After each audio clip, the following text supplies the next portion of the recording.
The study of the threat assessment, threat analysis affecting Canada and Canadian Armed Forces operational readiness and their ability to meet that threat. We have two outstanding panels. The first panel is Andrew Racelius. I'm probably mispronouncing it, and I stand to be corrected, and Elbridge Colby. They each have been briefed on the time that's available to them, and with that, I'd call on Mr. Racelius for his first presentation. Please, thank you. Thank you. Thank you very much, Mr. Chairman, and members of the committee. Thank you for the opportunity to appear before you today. In addressing the threat analysis affecting Canada and the Canadian Armed Forces, I will focus today specifically on Europe and the Ukraine-Russia conflict. While acknowledging that the committee's study encompasses a global perspective and that Canada has defense concerns in other regions of the world, Canada's largest military deployment is currently in the European theater. In the question and answer period, I would be very pleased to address threat concerns relevant to the Canadian Armed Forces in the other important regions, as well as to the nature of threats faced by the Canadian Armed Forces along the spectrum of conflict, from terrorism to conventional warfare. The immediate threat being faced by Canada, and consequently directly relevant to the Canadian Armed Forces, is the crisis between Ukraine and Russia. The specter of large-scale conventional war between Russia and Ukraine, with a potential spillover effect to nearby NATO countries, is a clear and present danger. Commensurate diplomatic activity is taking place to de-escalate the confrontation. Canada is front and center and fully engaged in both the defense deterrent side of the equation, as well as the dialogue and diplomacy side. So, what is this conflict about, and what are the potential outcomes? The conflict has been described by some as a battle between democracy and autocracy, or the liberal rules-based order versus realpolitik, or the realist school of politics among nations based on national interest and power, chiefly economic and military. In the latter understanding of the world order, the concept of spheres of influence plays a key element and is at the heart of the current crisis. Ukraine is the object of this current contest. With the collapse of the Soviet Union in 1991, the Ukrainian Soviet Socialist Republic emerged as an independent country, as did many other former Soviet republics, including Russia. The political, socio-economic, and military convulsions that followed in the former Soviet space have come to a head in the current standoff on whether Ukraine should join NATO or remain a neutral buffer state between the West and Russia. In short summary, from 1991, Ukraine followed an official policy of non-alignment, balancing itself between Russia and the West, specifically NATO and the European Union. There was a dramatic shift to the policy in late 2013 and 14, when Ukraine took a shift towards Russia. This, in turn, led to the Maidan revolt by Western-leaning Ukrainians ousting the pro-Russian president. In turn, this led to a revolt by Russian-leaning Ukrainians in eastern Donbass region of Ukraine. Concerned about the move of Ukraine towards the West, and particularly NATO, the Russians moved swiftly to seize Crimea and protect their Black Sea fleet based in Sevastopol. At the same time, they provided critical military and political support to Ukrainian rebels in the Donbass. Fighting in the Donbass was eventually stabilized in February 2015 with a peace agreement known as Minsk II Accords. During the question and answer period, I would be happy to elaborate on these accords and the Normandy process aimed to implement these accords and thereby bring the conflict in the Donbass to closure.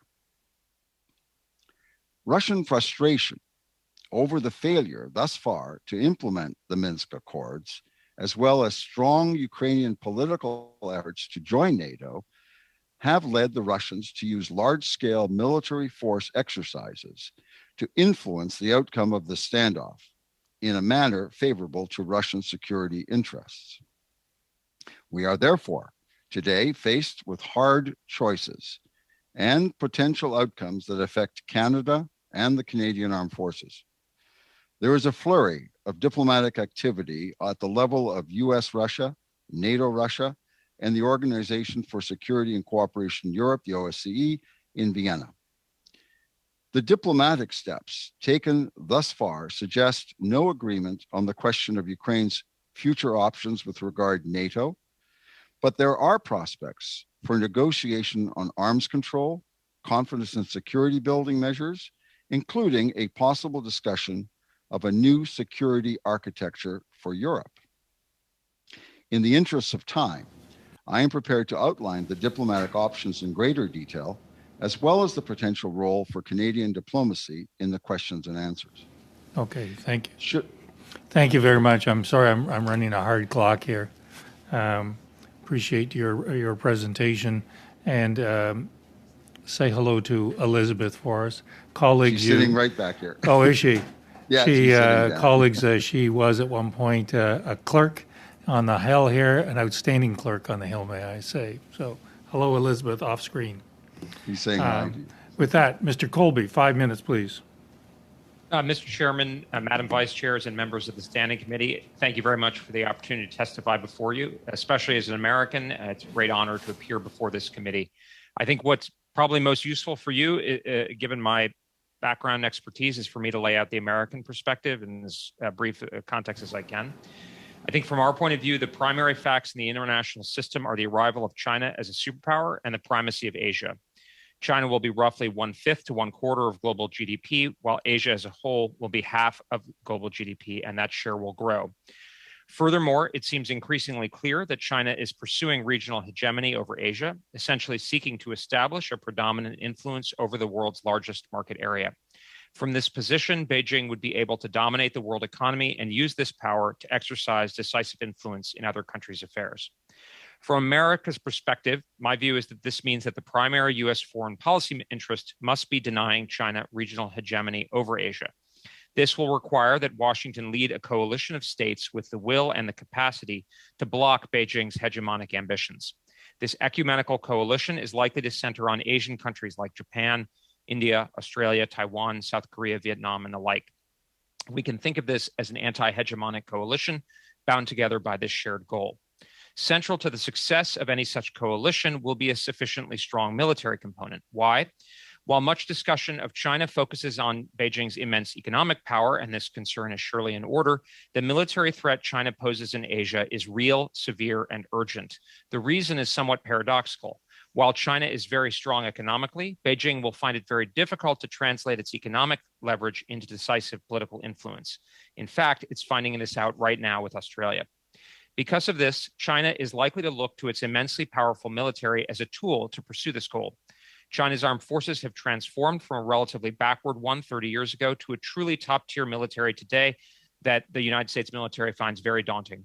Moreover, the PLA is no longer just a territorial defense force, it's now a power projection military, one that can project and sustain dominant military power.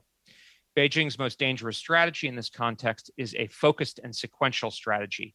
In this model, Beijing would try to short circuit or collapse the anti-hegemonic coalition through more limited uses of force. This would avoid the costs and risks of a total war, but if successful, would still achieve Beijing's transformational systemic aims. This approach could work because the coalition depends on its members' confidence that they will be protected sufficiently to justify the risks of standing up to Beijing. If they think they'll be left vulnerable and subjected to Beijing's ire, though, they will be much more likely to make the best of a bad situation and cut a deal with Beijing.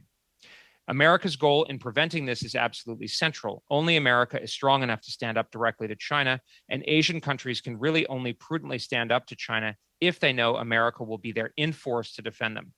Thus, the steel in the backbone of this anti-hegemonic coalition is American strength and resolve.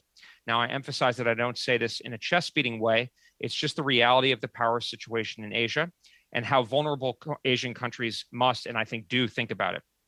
Because of this, America must ensure it can effectively defend its allies in Asia against China alongside their own efforts. If America fails to do so, the coalition risks falling apart and China dominating the world's greatest market.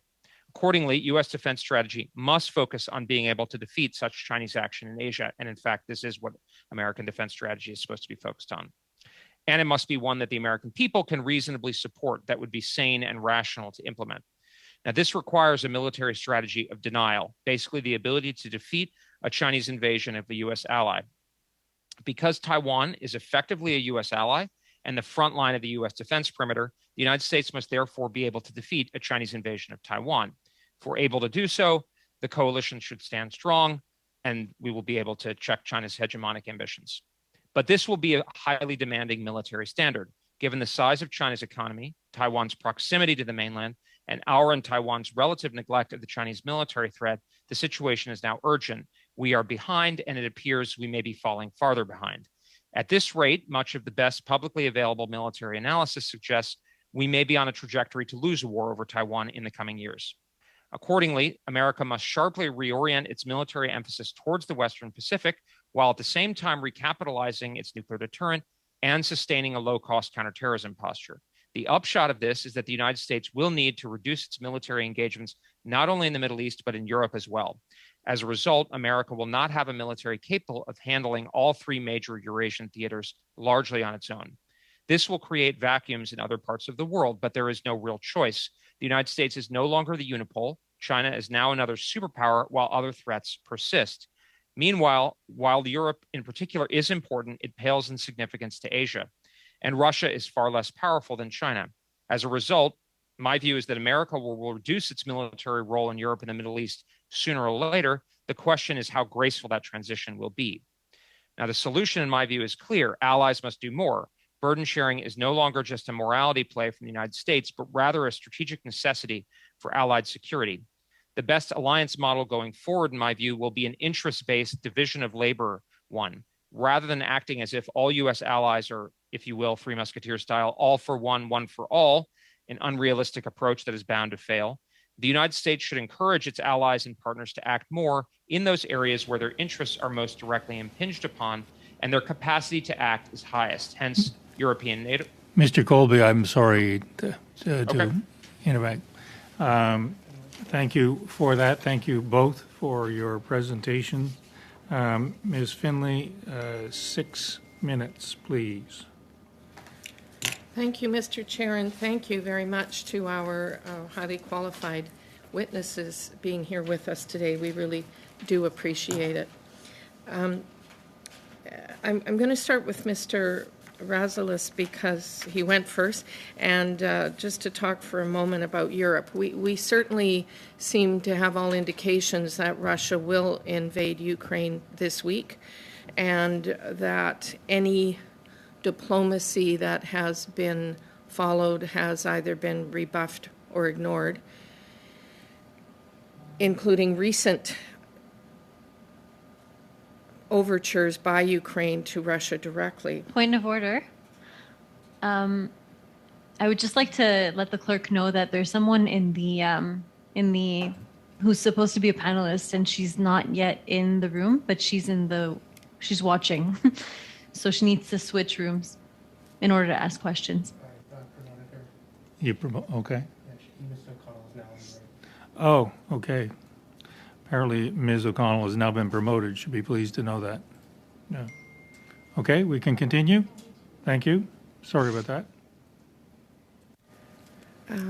With that, maybe I misunderstood your testimony, sir, but it sounded to me almost like you were saying that the invasion of Crimea and other overtures from Russia are justified because of they want to protect their spheres of influence. Is that what you were saying? Yeah, I'm not making moral judgments. I was simply stating what has happened and why the Russians did it from their perspective. The question of diplomacy versus a war option, and this is a big week. We've heard statements coming out of Washington and other places that say that, that Wednesday could be a date when the Russians could start a further conflict in Ukraine. However, at the same time, they have a capability. But at the same time, the American statements have been very clear that they do not know what Putin will do. So the decision has not been made. The capability is there for him to exercise the option. But this morning, I would draw your attention to an Associated Press report that said that basically the Russian Foreign Minister Lavrov briefed Putin, saying that the American proposals merit further discussion. That's the American counter proposals to the Russian proposals, which were made a couple of weeks ago.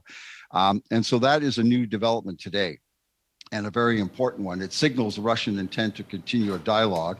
It also comes at the same time when the German Chancellor Scholz has arrived in Kiev. He spent the day talking with Zelensky, and tomorrow he flies to Moscow for meetings there. Thank you. So, I appreciate that.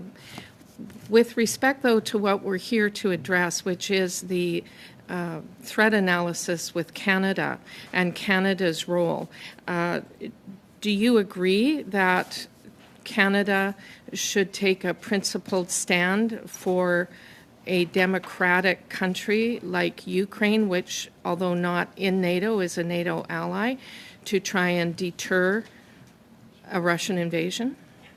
I believe Canada should stand for its national interests, and its national interests have been identified as being supporting Ukrainian territorial sovereignty. The issue of NATO accession is not just for Canada, but it's a question for the alliance as a whole. And that right now remains undecided. In fact, there is no consensus in the NATO alliance to accede Ukraine to NATO membership. However, Canada has been extremely active in supporting reform of the Ukrainian armed forces, and thereby helping the Ukrainian forces to deter any Russian moves against them, as well as to defend their territory. So I think Canada has been playing exactly where it should be, and is defending our national interests by promoting a strong NATO deterrent in Europe, but opening the options for potential diplomacy, because at the end of the day, I believe Canada's national interests will be solved by a peaceful settlement of this and not through a conflict.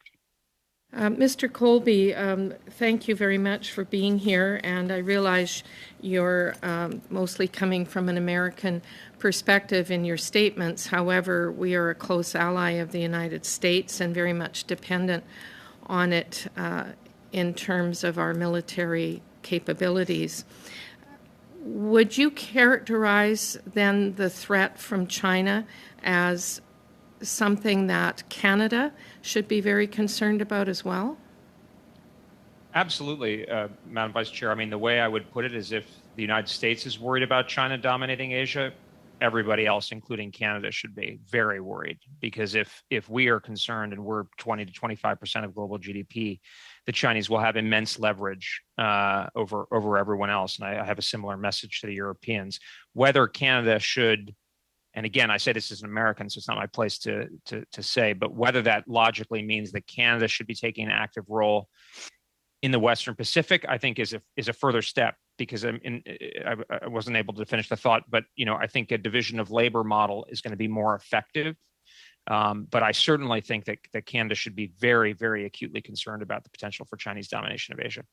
And if the decision, or being the one advising on the decision, would you ban Huawei and other Chinese telecommunications firms in Canada's 5G networks? I would, absolutely. Yeah. And do you think that the United States sees Canada as a trusted partner, or someone that the U.S. needs to worry about? I certainly don't worry about Canada. What I would say, Madam, with all due respect, and I honor Canada's incredibly storied history in the world wars and so forth in the Cold War, I would say more Canadian effort in the defense space and more contributions to collective defense would be most welcome. I mean, at this point, the way I think about it is Australia is our best ally. Australia is spending well over 2% of its GDP on defense. It's standing up directly to Chinese coercion in the most concrete way possible, at great suffering to the Australian economy and people. And it's orienting its military towards collective defense, towards the defense potentially of Taiwan even. So that's the gold standard out there. And of course, we're all part of Five Eyes together. The United Kingdom is spending above 2%. I mean, I think there's no reason that we can't encourage Canada to meet the same level. And if what was just being said before is the case, I think this is the best way for Canada to contribute to that global order. Thank you, Mr. Colby. Thank you, Ms. Finley. Before I call on Mr. May for 6 minutes, we arranged for Mr. Fisher to get back on. I'm looking into it. We're looking into it. Okay. The long lost Mr. Fisher. Okay. With that, Mr. May, 6 minutes, please.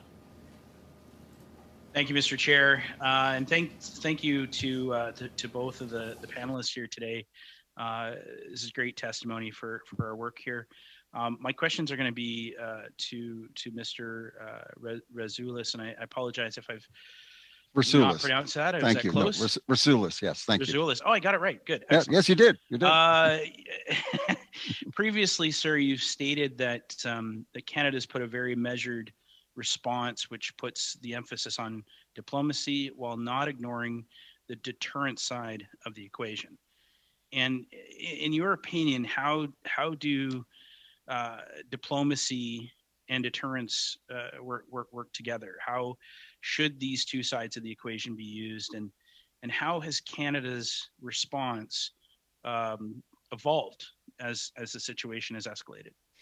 Zach, thank you. Very excellent question. I mean, it's been a long-standing tradition, certainly of even NATO. It's called the Harmel two-track approach, which was developed during the Cold War with the Soviet Union. On the one hand, we had a robust deterrent posture in Europe. On the other hand, we had a measure of detente and arms control negotiations. And it was a way of keeping a balance between force and diplomacy. It worked quite well to NATO's interests and to Canada's interests. In the current situation, Canada has been punching well above its weight in terms of providing not only military training to the Ukrainians, but also providing the Canadian leadership in the forward presence in Latvia, where we head up a battle group there, and that is part of the NATO deterrent package to defend NATO territory, while at the same time strengthening Ukrainian reform measures for their own armed forces. And Ukraine is not part of NATO, but is a partner of NATO's. So, and we have been extremely robust in that area. Where Canada has not played a very strong role in this particular scenario, whereas historically we are very active diplomatically as well as militarily, we have not stepped up very much in terms of looking for the diplomatic solution. So, I mean, the French, the British, the French and the Germans in the Americas have been largely leading in this area. But by Canada's decision and the Prime Minister's decision to not accede to the Ukrainian request to ship weapons to Ukraine, rather instead reinforce our training efforts with non-lethal aid, I believe opens up a possibility, and I'm only assuming this, that Canada may be stepping up behind the scenes to do what Canadians have historically done with quiet diplomacy, and perhaps is working to assist the Americans and the French and the British in their efforts to try to find a diplomatic solution out of this potential, very devastating potential war that could occur. So there is the balance, and I'm believe that with Canada's latest position and not granting the weapons request, that it's leaving itself open for quiet diplomacy behind the scenes. And because it's quiet diplomacy, I don't know about it, but I can only assume it's happening. And in your opinion, sir, is that where Canada should be? Yes, I think historically Canada has played a very balanced role. We have a great history during the Cold War of, I think, maintaining this balance, being stalwart NATO members, but at the same time, being very effective diplomatically in various multinational fora to look at problem solving. Because at the end of the day, Canada's interests, and I always refer to, we have to look at this through Canadian national interests, is a peaceful world order which allows us to trade. And this is our fundamental interest. And so as long as we are out there promoting diplomatic solutions, but in maintaining a robust military presence, because the military, at the end of the day, underlies security. So without the military, you're not gonna get very far. But at the end, the military is not by itself the solution. It works in conjunction with diplomacy. The two go together. Thank you. And to that, we know that NATO Secretary General Jan Stoltenberg said that Canada is one of the lead countries in NATO when it comes to providing support for Ukraine, and you have that for a long time done this. He went on to say there are not many other countries at the equal level of efforts doing as much as Canada. And you've kind of touched on this a little bit already, but can you discuss a little bit more in the minute that I'm going to give you here, the role that Canada has played to support Ukraine over the past several years, and maybe elaborate on the support that NATO Secretary General Stoltenberg was referring to, and in addition, what type of support could Canada offer? Well, He's giving you a little less in a minute. Okay, we've been very active on Ukrainian reform since 1993. In fact, when I was director of military training cooperation, we were doing that well into the 90s, into the 2000s. So long history there, always at the top of our priority list back in those days. Since 2015-14, when the conflicts broke out, Canada went in with Operation Unifier. We had 200 people on the ground as trainers. That is the highest level of any NATO contingent training Ukrainian forces. So punching well above our weight there. What could we do more? Well, I think we should continue to do exactly what we have been doing.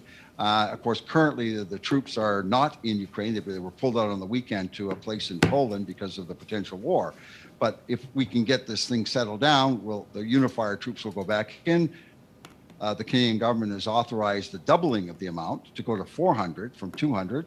And before this problem started, 60 personnel were authorized to deploy to Ukraine immediately. So I think we're unfortunately, we're going to have to leave it there, Mr. May, Mr. Thank you. Vesalius, Thank you, Mr. Chair. Madame Thank you, sir. Normandine, 6 minutes, s'il vous plaît. Ms. Normandin, 6 minutes, please. Thank you, Mr. Chair. Thank you to both witnesses for joining us this afternoon. We appreciate that. We're hearing about the situation with Russia and also about the situation with China. And I feel like we deal with these two countries which represent risks, potential risks for Canada. I feel like we deal with these as two completely separate issues. I'd like to hear the witnesses on a potential sequence of events. I know that China is likely watching what's happening in Ukraine very closely, keeping a close eye on it and the repercussions for the West and Ukraine. Could the witnesses speak to the relation between these situations? Mr. Colby or Mr. Rosales? Well, perhaps Mr. Colby go first. I was trying to get the translation, and I was heard getting, it. Yeah. Okay. Well, thank you very much, Madame. I understood your question. I think, we have seen Russia and China. They're more aligned today than they have been probably since the period of Mao Zedong and Joseph Stalin. So this is frankly a catastrophe of American and Western statecraft that we have reached this point. But this is where we are right now. My view, and I expressed in the Wall Street Journal today, in case you're interested, is that we must prioritize Taiwan, and we actually, instead of adding more forces to Europe, the United States needs to be moving towards reductions. So I think the main factor that Xi Jinping is going to assess whether or not to attack Taiwan is whether it will succeed. And that will be a matter of whether the United States has enough forces, along with those of Taiwan and potentially Japan and Australia, to defeat an invasion. It's not so much, so there's often an argument right now that if we don't act sufficiently strongly over Ukraine, Beijing will be emboldened. I don't think that's correct, actually. I think they're differentiated in that way. We have to reckon with the way I think about it is the scarcity of our military power. Now, we would like to resolve this issue by more allied effort. And this is the point that I'm trying to certainly to make to you. I'm going to make it in the German press this week. I've made it in Britain and France and so forth, to the Japanese actually tomorrow. So together we can do so much more. The problem is that the alliance network that we're in is less than the sum of its parts right now. Even we don't spend a lot, we don't integrate very well. So the Chinese and the Russians are able to move much more effectively, and that's the problem that we face. Yeah, and so I'll pick up on that then, if I may. The Canadian effort, as I said in my remarks, is fundamentally we're very Eurocentric in terms of our current deployment. This is very much part of our history. We've always defined Europe, and currently the situation in Ukraine is one of our strongest importance from our national perspective. Whether and the what Mr. Colby has said, the China factor is extremely important. But again, as he has suggested, there's a question of prioritization of resources. And I think Canada right now does not have the sufficient force levels to maintain a presence in Europe and to also address issues in China or in the Pacific, really, which would largely be a naval deployment for Canada. And currently, we simply lack the resources to do both. Et à ce moment-là, j'aimerais vous entendre. Then what should we prioritize, in your opinion? The situation in Asia or in Ukraine? Well, I think Mr. Colby has outlined an American perspective on China, which has a long American history there, and I fully respect that. From the Canadian point of view, I think that the European connection, for the time being, certainly in the short term to middle term, should remain our priority. And I believe we are where we should be. Europe is a major trading partner of Canada's. We have a long association with Europe, both culturally, ethnically, and business-wise. So I'm very comfortable with the current position, and I think it's a good division of labor, where the United States takes on the Pacific theater and Canada takes on the Euro-Atlantic theater. J'aimerais vous entendre une des One possibility that was raised after Russia's threats against Ukraine is that Ukraine could independently decide to withdraw its request to join NATO. What is the likelihood that that could occur? Also, what would the consequences of that be if a rogue state were able to get what they wanted in the situation by acting this way?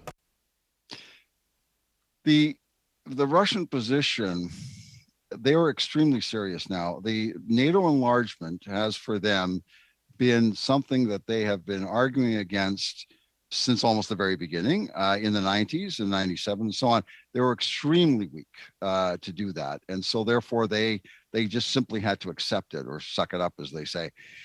By 2007, Putin went to the Munich Defense Conference in February, which is happening now, I think, and basically said, we're not taking it anymore. And he put the marker down, and that Russia was seeing NATO as encroaching on its national areas of its national security sphere of influence. And so they addressed the Georgian issue with a small war in the next summer in August 2008. And when the Ukrainians did a major shift in 2014 toward the European Union with the associated agreement, the Russians felt that it was getting really too close to their perception of national security, and they reacted. Would they use violence right now to address the situation if, in fact, NATO were to invite Ukraine to join NATO, which they're not doing right now, actually? The question is, they've mobilized their forces of 130,000 approximately. They're showing their seriousness. And I believe if push comes to shove, but we're not there yet, they would be prepared to use military force. Okay, we're going to have to unfortunately leave that answer there. Ms. Matheson, 6 minutes, please. Thank you. Certainly unsettling conversation. In terms of, I would say both Russia and for China, and maybe both gentlemen can respond to this in their own perspectives. The Canadian Arctic seems to be, in perspectives, open, a bit weak. We can't even, because of climate change, because of our own inability to send in the fighter jets that we need, that we don't have, and so on. Should this be a major preoccupation, potentially, of Canada and your perspectives on that?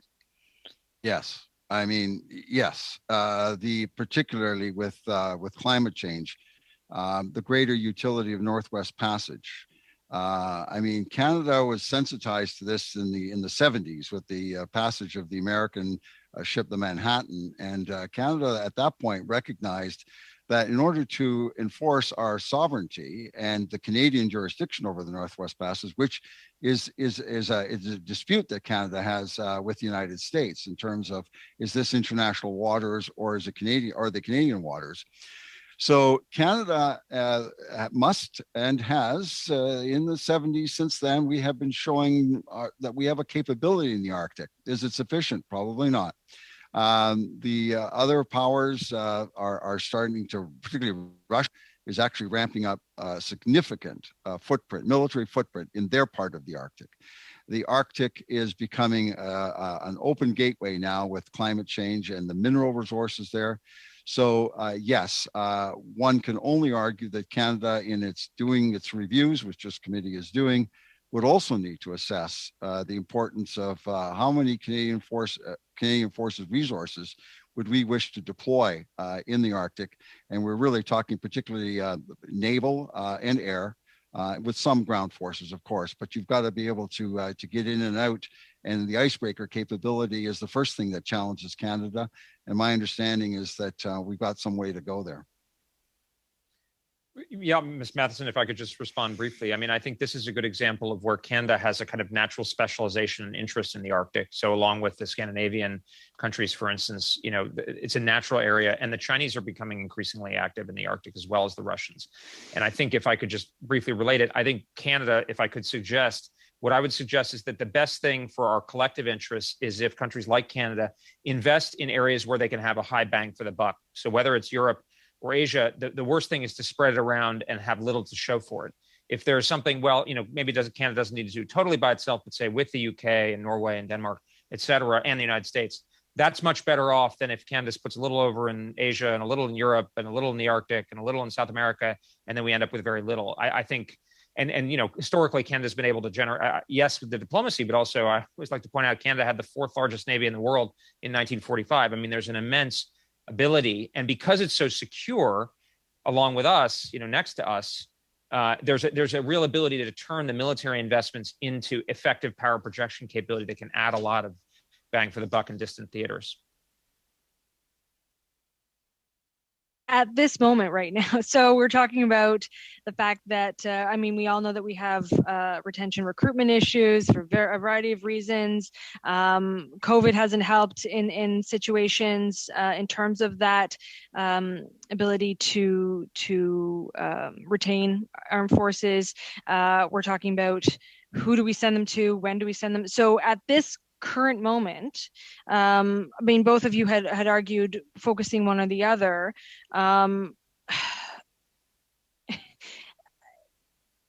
Would Canada be wise to reevaluate this right now, this current situation right now, and also say, okay, the Arctic, how are we going to redeploy and move back in the other obligations that we have, and how would they do that? If I could just say briefly, ma'am, I mean, I think the big dynamic that's going to happen, only the Americans, the Taiwanese, and maybe the Japanese and the Australians will be able to meaningfully contribute to the most pressing scenario in the Pacific, which is Taiwan. I don't think there's a realistic prospect of Canada making a material contribution. That's not a disrespect, it's just a practical reality.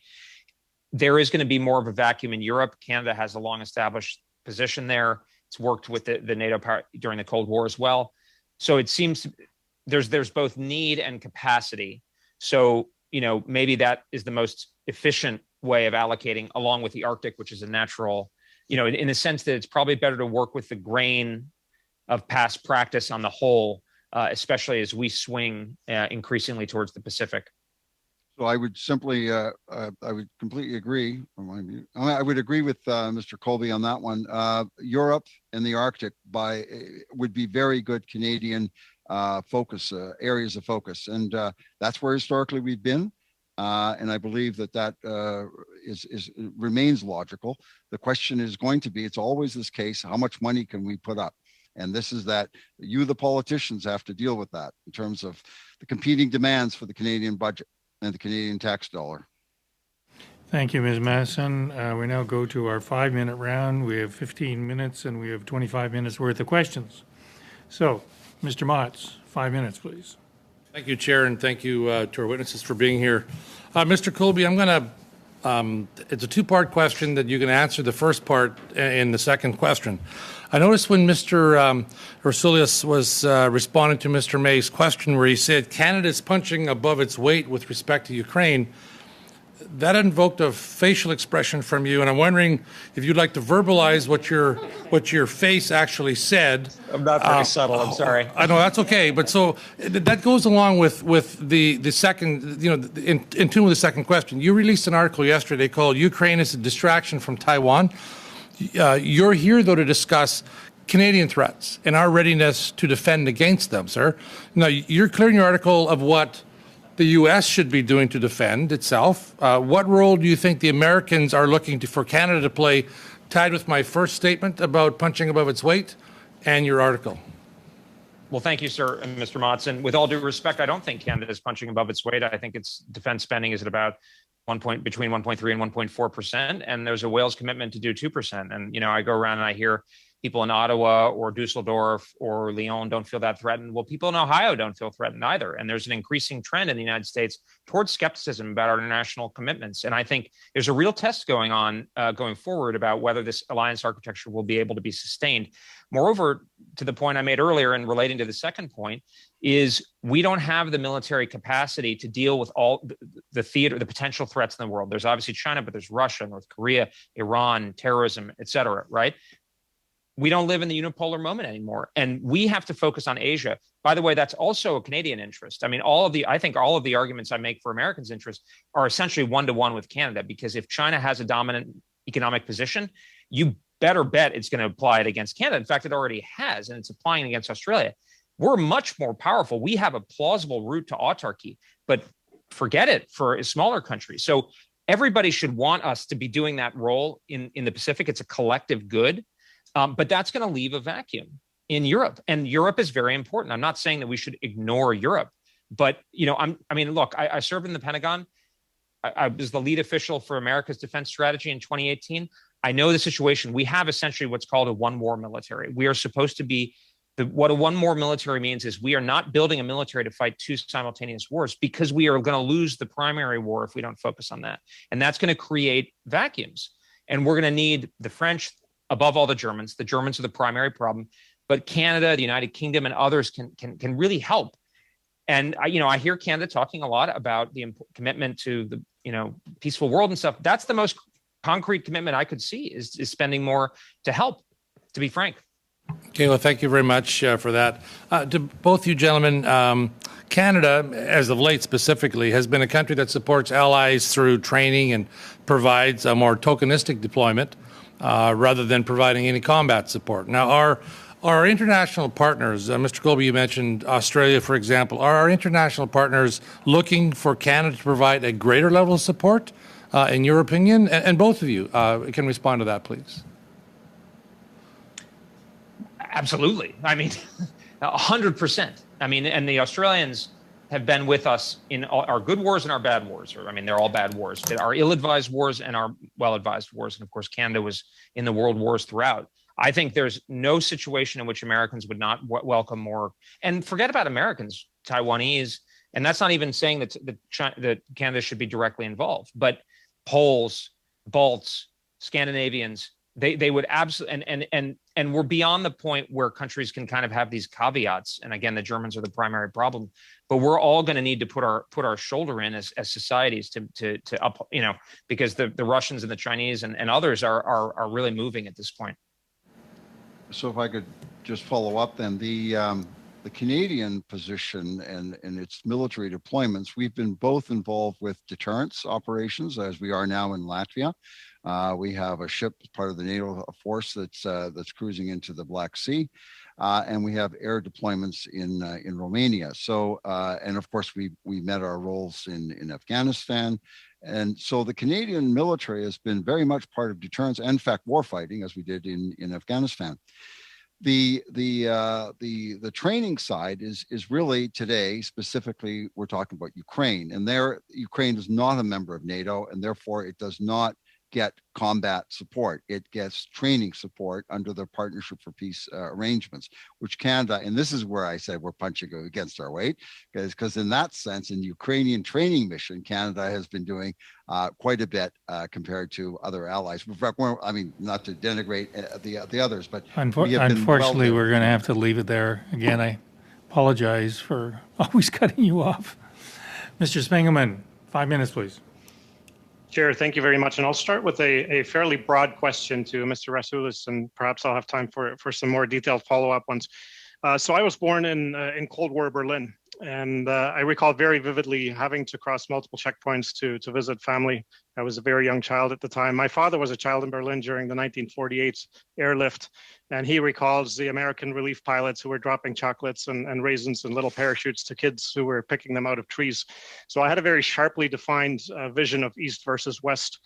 And if we fast forward to 1989, 1991, there was at least a flicker over some time of not East versus West, but East and West.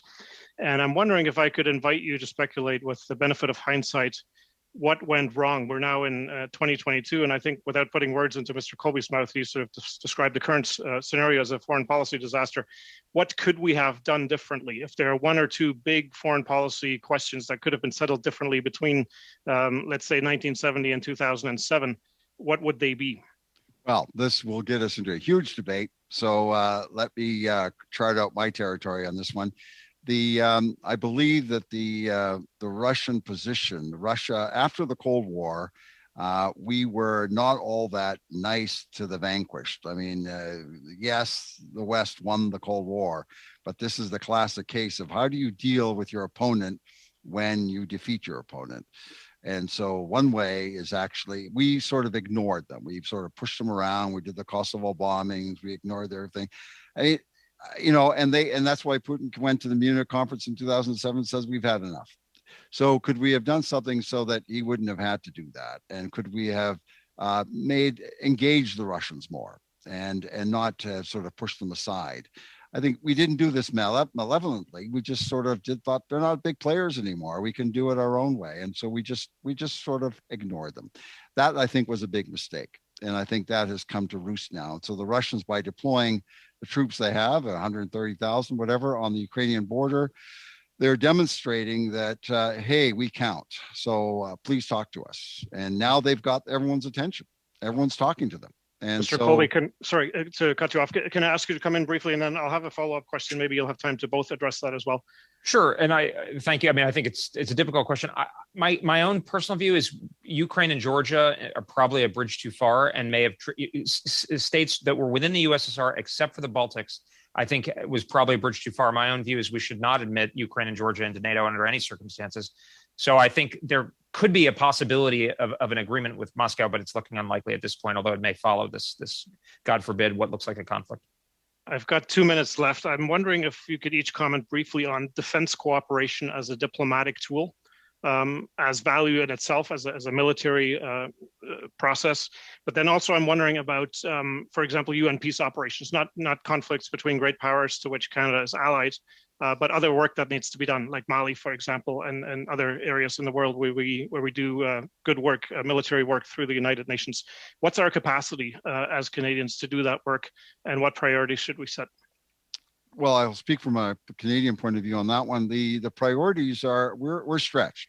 The Canadian military deployments now that we've got in Latvia and in Ukraine are basically pushing the envelope for us in terms of how many forces can we deploy. In Afghanistan, we had roughly 2,000, and that was our limit, given the amount of forces that we have.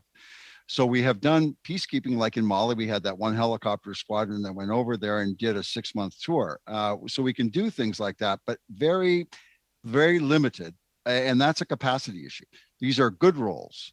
But again, the Canadian Forces has so many people and so many resources to do this, and you will reach burnout if you deploy too much. So you've got to really make choices.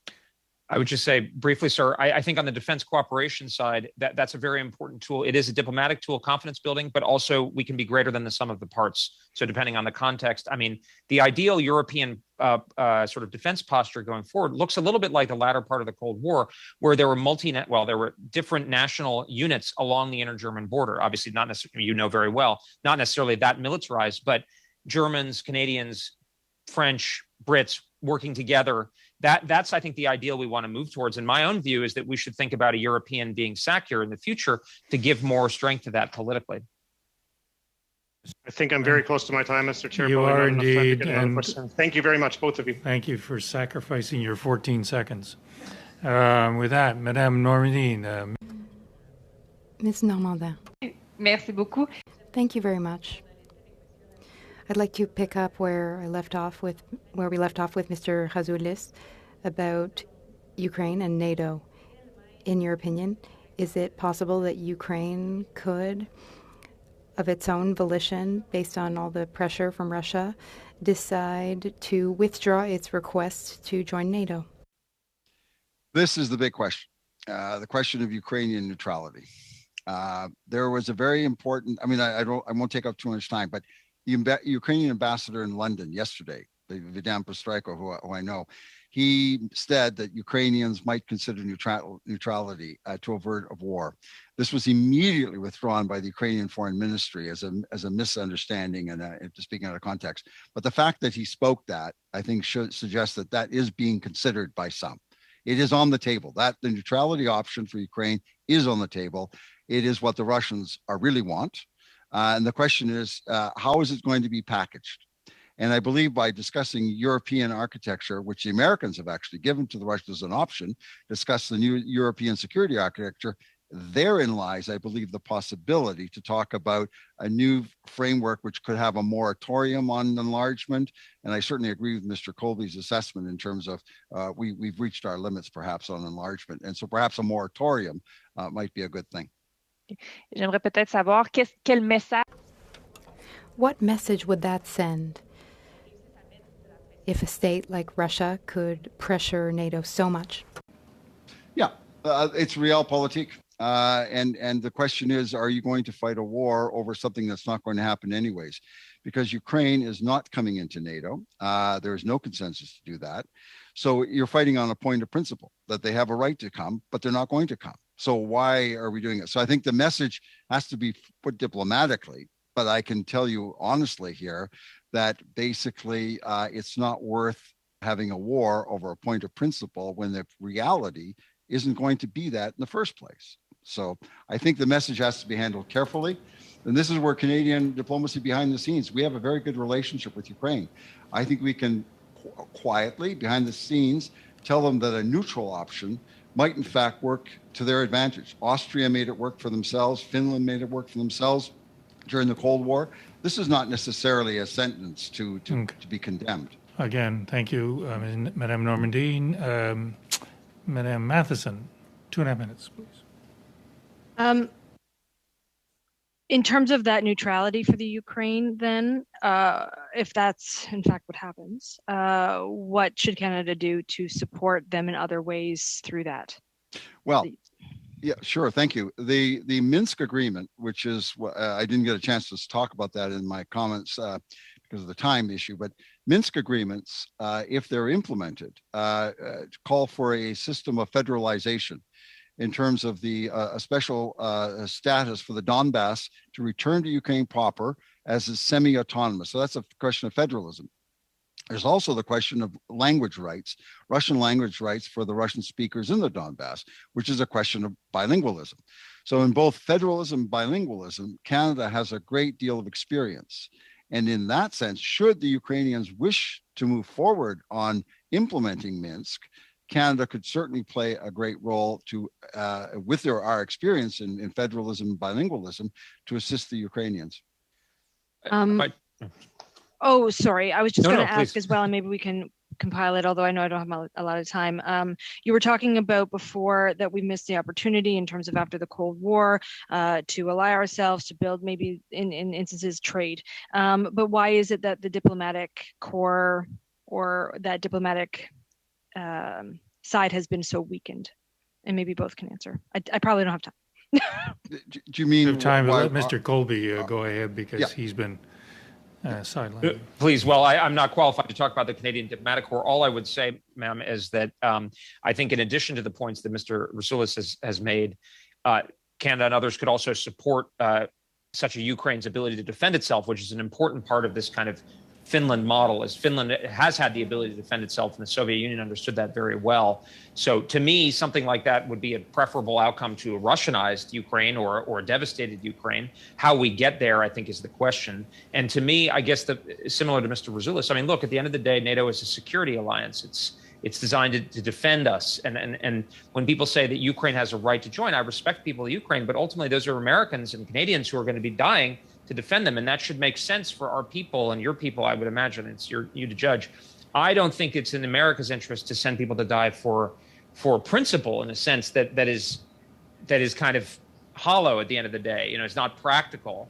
I think we should only be using our military to serve our enlightened self-interest, but our interests. And that's how we've made many mistakes as America in the last generation. I hope we can narrow our focus more, but remain strong in where it's needed. Thank you, Ms. Matson. Colleagues, we're running past the clock, but I'm still going to get Ms. Gallant and Ms. Lambropoulos in 5 minutes each, starting now. Thank you, Mr. Chairman. And in 2014, as you know, China started building islands in the South Sea. And 2014, Russia invaded Ukraine, and that was just 6 years after invading Georgia. So here we are, almost 8 years to the week in 2014. Once again, Russia may be on the brink of invading Ukraine, and China appears to be preparing an incursion into Taiwan. Given Russia's buildup of its naval in its Arctic and China's presence in our Arctic, would it be better just to focus our efforts in the Canadian Arctic, in addition to upholding our NATO commitments? And that would be for Mr. Colby. Well, ma'am, I think the more Canada can do, the better. But I think if your interests are localized in the Arctic, that's an important place to play. And I think you're right to point to the Chinese as well as the Russians. But I would suggest that Canada can play a role beyond the Arctic that I think would be very welcome and useful. In addition to the study being about threat analysis, it's on troop readiness. Were the U.S. forces stood down for 2 years, as they were for the most part in Canada for COVID? I don't think so. I hope not. I certainly don't think so. Okay, so in terms of force generation, were the U.S. troop strengths or new recruits severely weakened as a consequence of COVID? I have not seen any evidence of that, to that effect. All right, thank you, because we had recruits in basic training and they were in isolation, which it really amounted to solitary confinement, committing suicide. And those who were left had missed the deadlines for their courses because they were locked down, and we lost a new tranche of people coming in. In the eyes of the United States, is Canada upholding our NORAD obligations? I'm not aware of the specifics. I mean, I think the United States is looking always to the Wales commitment as it's the arbiter. Certainly, that's how the main thing I would focalize on, if you will. And given what our assets are, where do you see Canada's national interests and the United States' national interests intersecting to the greatest degree? Well, I think obviously the North American continental defense, which is going to be, I mean, homeland defense has become a much bigger issue for the United States, because in the old days, it was just nuclear attack, basically, that we had to worry at home, which was, of course, the origins of NORAD.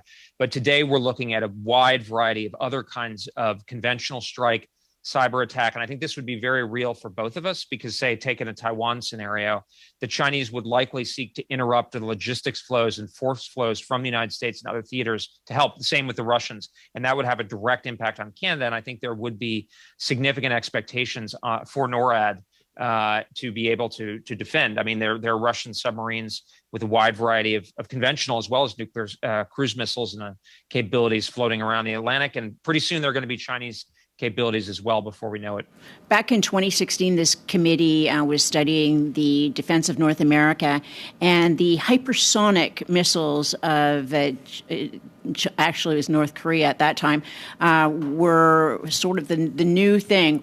What sort of technology, be it from China or elsewhere, is breaking or burgeoning that we should start to pay attention to so we're not caught so behind again? Well, look, a couple of months ago, ma'am, it was reported that the Chinese had conducted a hypersonic weapon test that we apparently not only achieved, but actually a lot of our scientists thought was impossible. So there is an enormous breakthroughs going on, and we should no longer think of China in particular as catch-up. I mean, the Russians have always been at the forefront of military technology since the Second World War, but they lack scale in this day and age. The Chinese are bringing scale and sophistication now. Now they are basically at the forefront. In fact, our former vice chairman of the Joint Chiefs said they may exceed us, at least their goal is to exceed us in military technology capability by the end of this decade. So we have a lot to be concerned about. Thank you. Thank you, Ms. Gallant. Final 5 minutes, Madame Lambropoulos. Thank you, Mr. Chair. And I'm probably not going to take my whole 5 minutes because a lot of the questions have already been answered. But what I would like to ask is, you had mentioned that going forward, our threats are, I guess, increasingly in the East. And basically that we're going to be needing more and more our allies and needing to focus more and I guess rely more on our allies as well. And most of them being in Europe, what change in strategy would you recommend, or what more do we need to be doing outside of what we currently have as alliances? I'll go first then, just order of speaking. I would suggest that we stay the course. I think we have it right between balancing our interests in Europe with taking care of our Arctic space. And I think given our resource limitations, that's probably it. You can make intellectual arguments to address the China option, but there's a resource issue there. And so even the United States have made, Mr. Colby has recommended they can't fight two wars. So basically, I think the Canadian option is, for all sorts of reasons, is basically stay the course with Europe and perhaps up our game in the Arctic somewhat. But basically, I think we've got it right. The only thing I would say to that is that I think this should all be in the context of an overarching alignment over China. And this is a similar argument I make to the Europeans, is that I think the deal is going to be, because Canada is reliant on American defense capability just implicitly. Our biggest challenge, in a sense, the biggest challenge we face since a nation. It's the first time we've not been a larger economy than our rival since the Great Britain in the 19th century, when we had a hostile relationship with Great Britain. So this is a very new situation. So it's going to be a fundamental societal level, long-term challenge for us. And I think it's very important that we be aligned at the basic kind of level, even if there's a division of labor. So I agree with what Mr. Rasoulis was saying. It makes sense to me. But I think politically, and sort of in ways that can happen, that make sense, and in sort of planning terms, in Five Eyes terms, it's important that we be aligned in this orientation towards China. Okay, thank you very much. And I guess one last question is, currently the Ukraine is not part of NATO. You mentioned the option of them pulling out their request and accepting to be neutral. If they were a member of NATO and this were to happen years down the line and Russia wanted to invade, how would the defense of, I guess, the NATO partners be different than what it currently is? Vastly. It's hard to imagine how this would conceptualize how you would bring in Ukraine into NATO while it has a hostile relationship with Russia. In fact, a portion of its territory is occupied by Russia or its proxies in the Donbass, and then there's a whole issue of Crimea. I guess to be literal, if we brought them into NATO, we'd immediately go into warfighting mode to defend the Donbass and to buffer off the Crimean Peninsula. So we'd go to war mode if we actually brought them into NATO. Yeah, I just say, I basically agree. The Russians have basically local military superiority. We have not militarized from a NATO perspective, most of the situation in the former Warsaw Pact areas. We have very limited forces. We talk about these battalions that deploy, but they're very modest compared to what the Russians can deploy. And Ukraine, the situation would be far worse. So it'd be a very dangerous and ill-advised situation. And in a sense, a lot of these decisions about NATO expansion were made in a period when Russia was really down for the count. and their conventional forces were really in bad So shape. maybe and I'm missing something here. But if what they want is for Ukraine not to be considered in the future as part of NATO, and NATO doesn't seem to really want them in because it would be a lot more negative for them if they were allowed in. What's the actual problem if NATO isn't in a position to want them in anyways? Well, I would say the main point, I think the main opposition in practice is that NATO doesn't want to be coerced. I mean, I think the solid argument against it is, we shouldn't be doing this with a gun to our head. I think the bad argument in response to your question is countries get to choose their own allies. Well, I mean, it's Americans and Canadians who are going to be paying the bill for that. So I don't think that's a very sound argument. But I think but look, I think if we could find a diplomatic solution that would result in something sustainable and that would protect our NATO interests and would leave Ukraine in an independent situation, that would be an attractive outcome at this point. Okay, we're going to have to leave it there. On behalf of the committee, I want to thank Mr. Rasoulas and Mr. Colby for an excellent hour, very thoughtful, very insightful, and a significant contribution to our study. So with that, I'm going to suspend for a minute or two while our next two witnesses come in. So again, thank you. Thank you. Meeting suspended. Thank you.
is taking far too long to produce any useful results.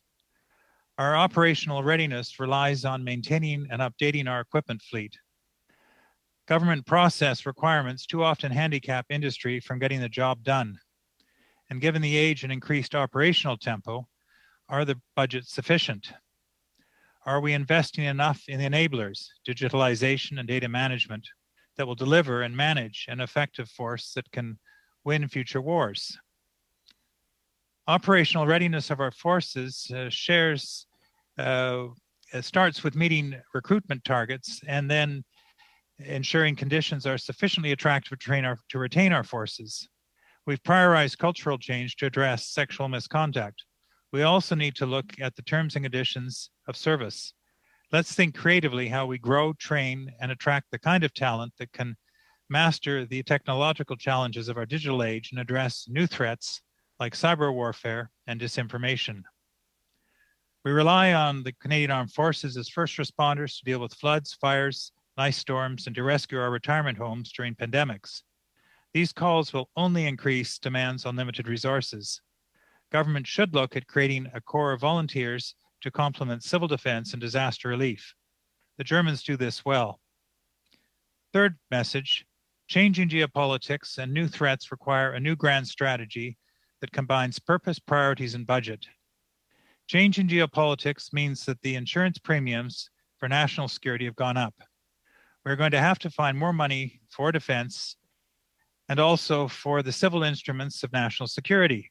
This means more investment in diplomacy, development, and in communicating abroad our messages on democracy, multilateralism, and a rules-based order. Military power wins battles, but to win wars in today's world requires both hard power and soft power. In our meaner, messier world, Canada needs more of each.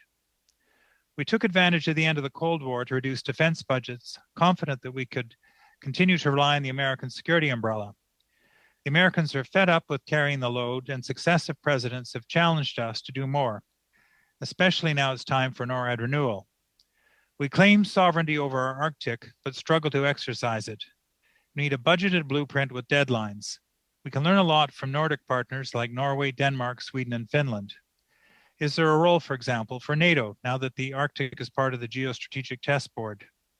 As a trading nation, we depend on freedom of navigation. As a maritime nation, fronting on 3 oceans, we need to ask ourselves if we have the balance right between our Army, Air Force, and Navy.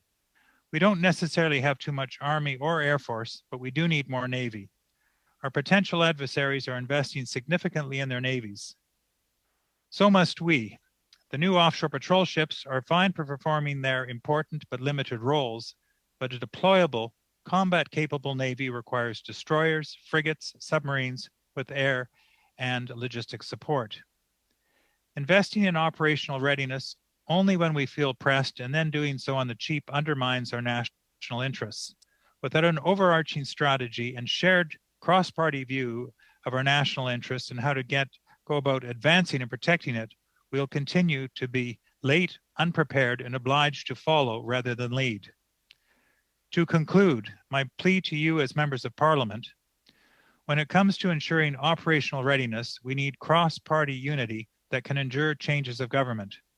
Without cross-party support, it's hard to see how we can successfully address our threats. Thank you, Chair. Professor Leopold, 5 minutes, please.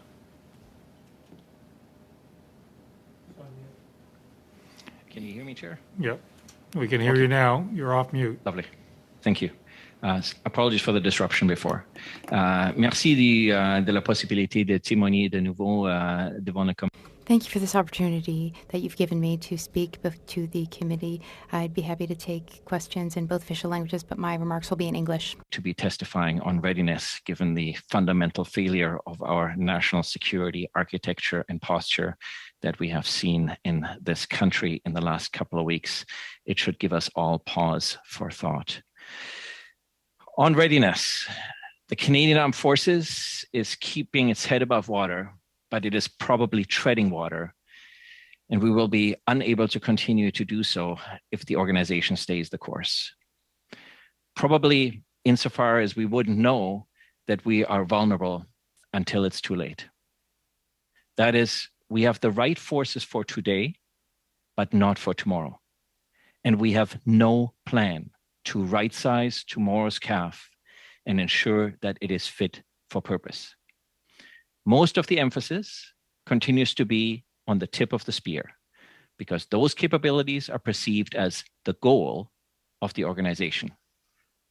But confronted with very hard choices in prioritization among operations, recruitment, training, and support, the CAF will always prioritize operations, international and domestic.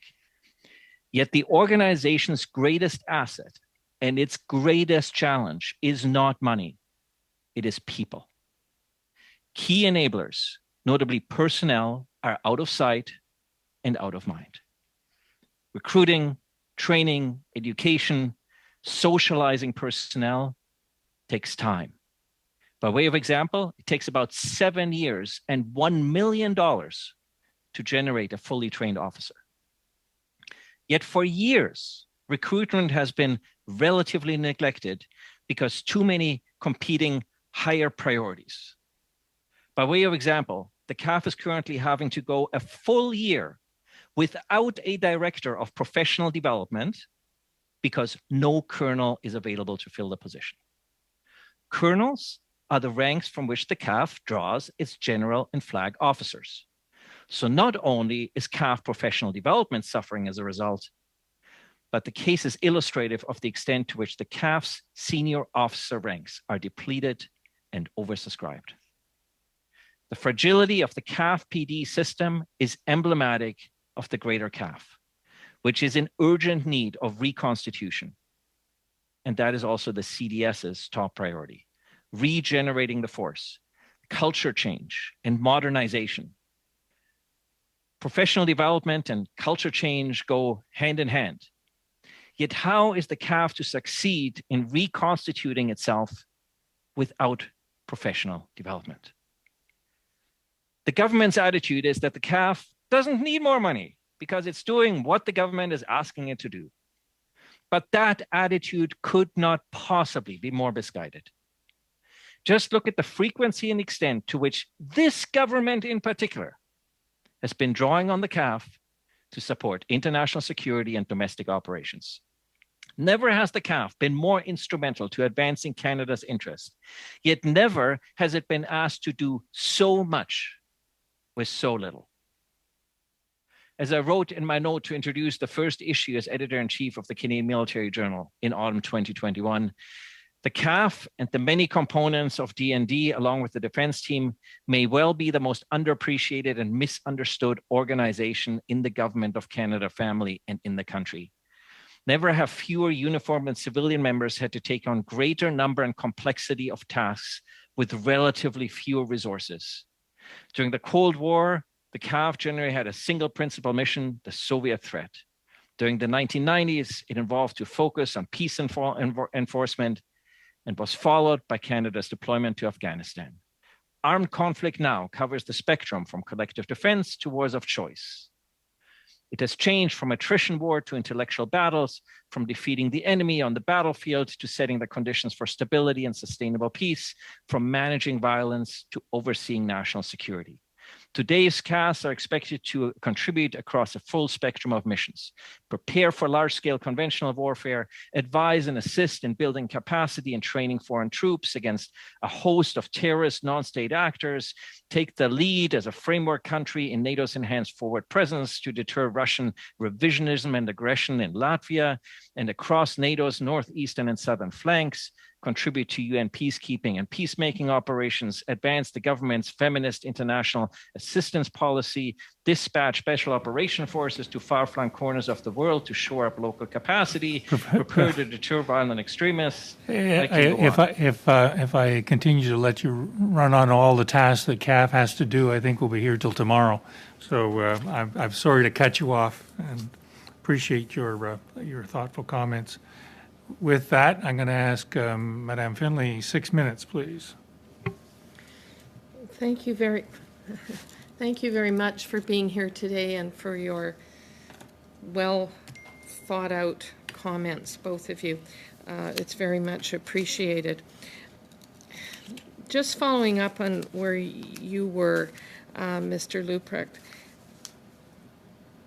there are so many areas in which, and as you point out, especially this government is looking to our CAF to operate both domestically and internationally, and we're about to see perhaps an invasion by Russia in Ukraine as well, as we're speaking here today.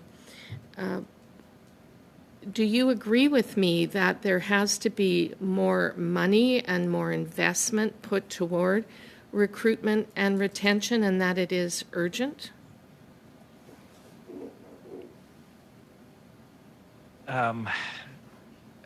Professor?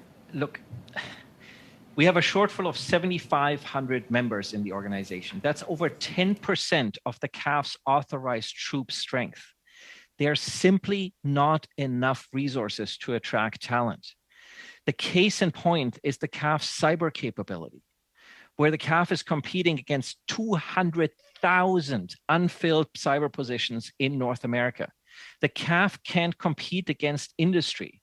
It needs a whole host of more options. So yes, money is part of the challenge, but a considerable part of the challenge is getting the right people in the door and then making sure you get the right people into the right positions. And cyber is a great example of how hard it is to get the right people in the door, let alone getting the right people into the right positions. And that is part of, I assume, what you mean by professional development, that it needs to be broader and more robust. So the military tends to hire people as what's known as left of good, and it trains them up. So that's why the military has a very robust education, training, socialization mechanism. Because of the uniqueness of what it does, and because its soldiers aren't born, they're made. But in areas such as cyber, for instance, and increasing in other trades, we're using the unicorn model, or what sort of people call the unicorn model, where so if we rely on happenstance, that sort of the right people will just kind of show up and we can recruit them off the street and they'll do the work because it appeals to their sense of duty. And so we need to be able to develop people who are left of good, but we also need to recruit people who are right of good. And that requires a completely different approach to recruitment. And we can't just hope that they somehow show up or they already exist in the ranks. And that requires a lot more government attention, because many of the constraints are not CAF or D&D made constraints. They're in some ways government-made constraints. With respect to our capabilities, and we have a real problem, in my view, with getting on with procurement in Canada. When I was Associate Minister of Defence now 8 years ago, we were talking about a need for new fighter jets. Today, we still don't have a decision, and we have our fighter capability. I'm advised we need 150 fighter pilots trained, and we're at less than 50. So it is a dual problem of lack of procurement with modern fifth-generation equipment, and also those trained to operate that equipment. I'd be interested in your comments on that, Mr. Robertson.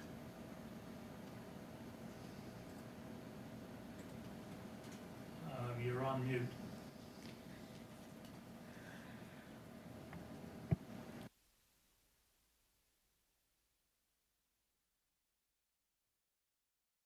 Effort into looking at the terms and conditions in which we can both attract people and then retain them, because as Professor Luprecht has pointed out, yes, recruitment is a problem, but so is retention.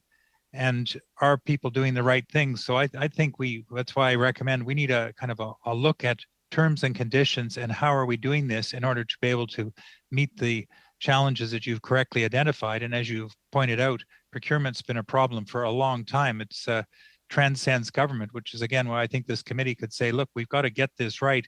If you can come up with kind of all party unity, I think that would go some distance, because it's a problem that affects all Canadians, and it's something that every member of the committee should care about, and I think does care about. You can comment on this or both, but how do you see NORAD modernization playing out with the threats posed by new weapons and what the impact would be on deterrence? So, go ahead. No, go ahead.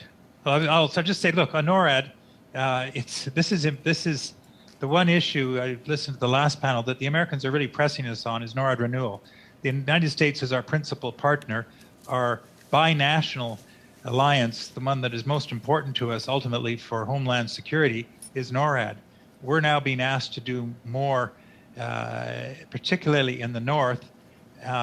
My view is we should get on with it because we get, with the American contributions, we get anywhere from 40 to 60 cents on the dollar because the Americans invest in this as well. So this is defense that serves the Canadian interests, for which we have a partner south of the border willing to put money into it. I do think we should proceed on this because how long that American offer will endure, we get a change in government, we get a Trump-like government in 2024, and do you think they're going to be willing to put any money in? I doubt it. I think we'd have to do it all ourselves. So this is something that matters deeply to Canadians, to Canadian security. As I say, we've been asked many times to exercise our sovereignty in the Arctic, but we have troubles doing it. Now we have a real opportunity and a real need and a pressure from the United States. The Americans aren't pressing us to get involved in the Indo-Pacific or Europe. They do want us to know more up in the north. Unfortunately, again, we're going to have to leave it there. Thank you. Ms. O'Connell, 6 minutes, please. Thank you, Mr. Chair. Is it an echo? Is there a problem with my sound? There is an echo. Is it on my end? Sorry, before I get started. On your end? I think it's sorted out. I don't hear it. Do you still hear it? No? Okay, sorry, everyone. Thank you both for being here. I just wanted to ask Mr. Lebrecq if I'm saying that correctly. Sorry. Oh, people are making faces. I don't think there's... Oui, ça permet pas l'interprétation, Jennifer, Monsieur le Président. We don't have interpretation. Okay.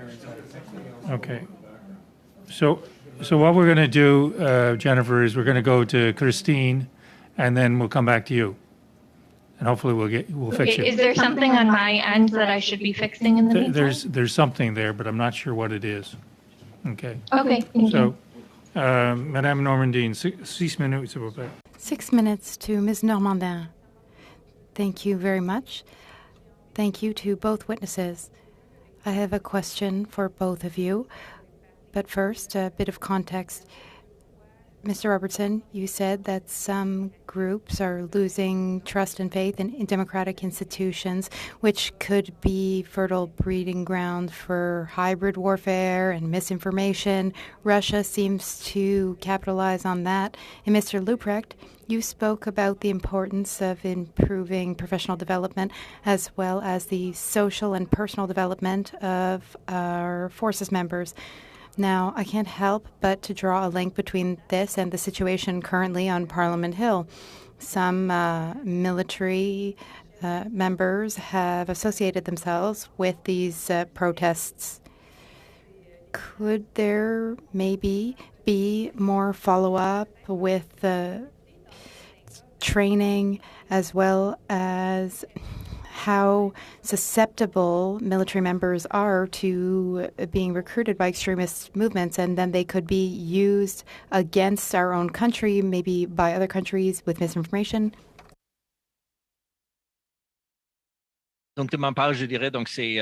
Well, I would say that it's inevitable in any institution that some individuals express opinions which are, in fact, rather unacceptable. This poses a challenge to those in uniform because they must remain neutral. The forces have done a good job, in my opinion, identifying these individuals. The forces identified 12 reservists who are now, in fact, being investigated. That is to say that the forces are very aware, forces intelligence is aware, and I think that for the time being, the forces are doing an adequate job of tracking this. But when we do recruitment, we need to double down on our efforts and tighten security clearance. This would take more time. There is a trade-off, though, because the more time you spend doing security clearance, the more likely it is that this individual will be recruited by someone else. We do want to do the most thorough job possible, all while ensuring that, on the whole, all forces personnel is totally and completely loyal to all levels of government. All officials, be they military or police, needs to have training about the major importance of political neutrality. So anyone who says that they were not aware of the importance of neutrality and then makes a certain decision, they are doing so with full awareness, with the intention to go against neutrality. That's why it's so important for institutions, be they military or law enforcement, so essential that these institutions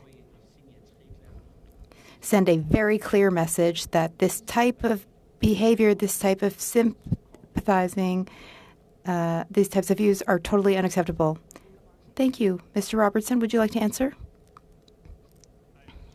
I think that in the current world, it's even more important now for us to reinstitute civics. This is not a federal responsibility, but provincial responsibility back into the school system, because I think that we're not looking at one particular group, our enforcement side, we're looking at all of our society to remind them why democracy and why our system of government is important and how it takes every citizen to work for it.